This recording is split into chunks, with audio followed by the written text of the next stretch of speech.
Laissez-moi vous donner 4 lois du Code royal du Fils.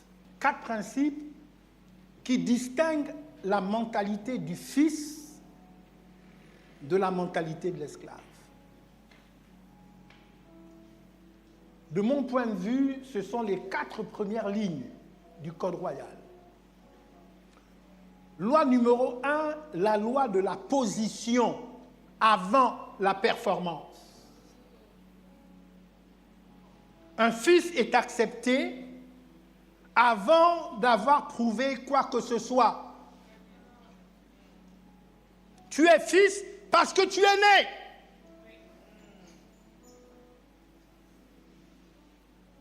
Par contre, un esclave doit toujours prouver sa valeur pour maintenir sa place.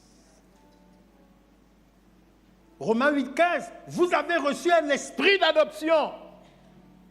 L'adoption précède la performance. Tu n'as pas été adopté parce que tu étais bon.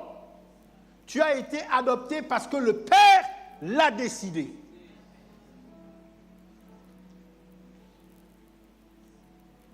Conséquence, l'esclave vit dans l'anxiété de la performance. Chaque matin, il se demande, est-ce que Dieu est content de moi? Est-ce que j'ai assez prié? Est-ce que j'ai assez donné? Le fils se lève dans la sécurité. Il sait que sa place ne dépend pas de sa performance, mais de sa position. Bon, pour parler un langage terre à terre, le fils sait que ce qui le lie à son père, c'est le sang.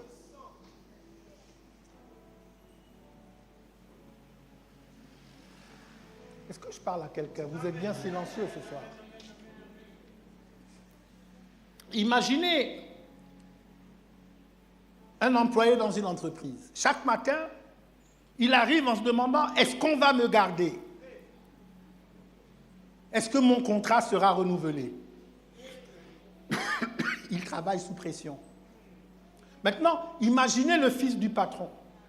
Il entre dans le même bâtiment, il travaille peut-être même plus dur, mais il ne se pose jamais la question de sa place. Il sait qu'il est chez lui. La différence n'est pas dans l'effort, la différence est dans la sécurité intérieure. Loi numéro 2, la loi de l'accès, sans médiation humaine. Un fils a accès direct au père. Un esclave passe toujours par les intermédiaires. Voilà pourquoi, lorsque Jésus parle à ses disciples, qui lui posent la question de savoir, en disant, Jean le Baptiste a enseigné à ses disciples comment prier, toi aussi, enseigne-nous à prier. Jésus leur dit, lorsque vous priez, dites, notre Père. C'est la clé. C'est parce qu'il est ton Père que tu as accès à sa présence.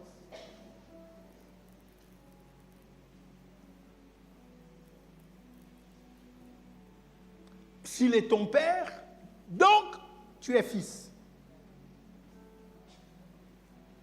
D'ailleurs, laissez-moi faire cette petite parenthèse au sujet du statut de fils. Il y en a qui pensent qu'ils sont fils parce que le père est bon. Non. Non. La seule raison pour laquelle tu es fils, c'est parce que tu es né.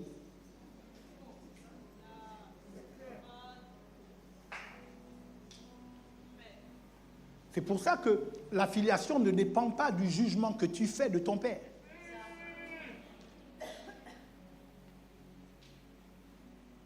Bon, mais ça va aussi dans l'autre sens.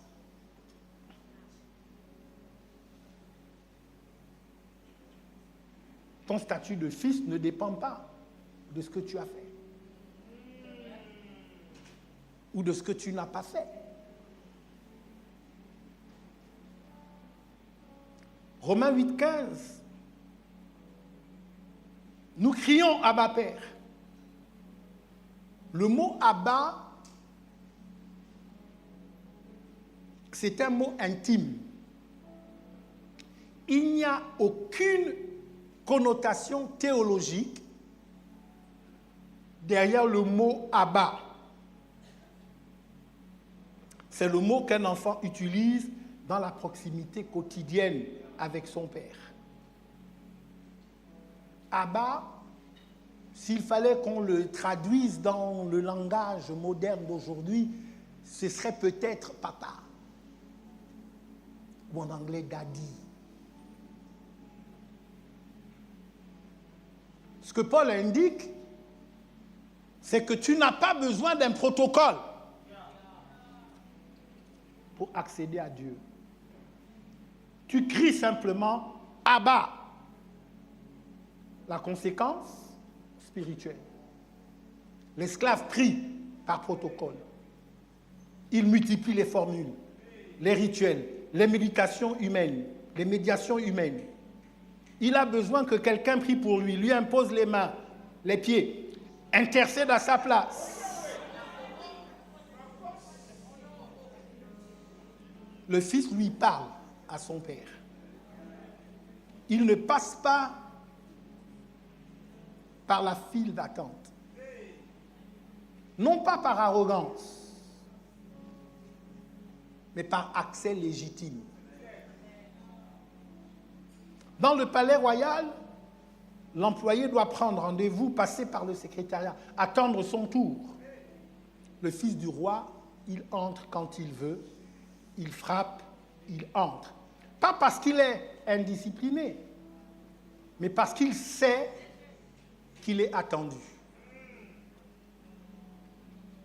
Loi numéro 3, la loi de l'héritage sans mérite. Le fils hérite par filiation, pas par mérite.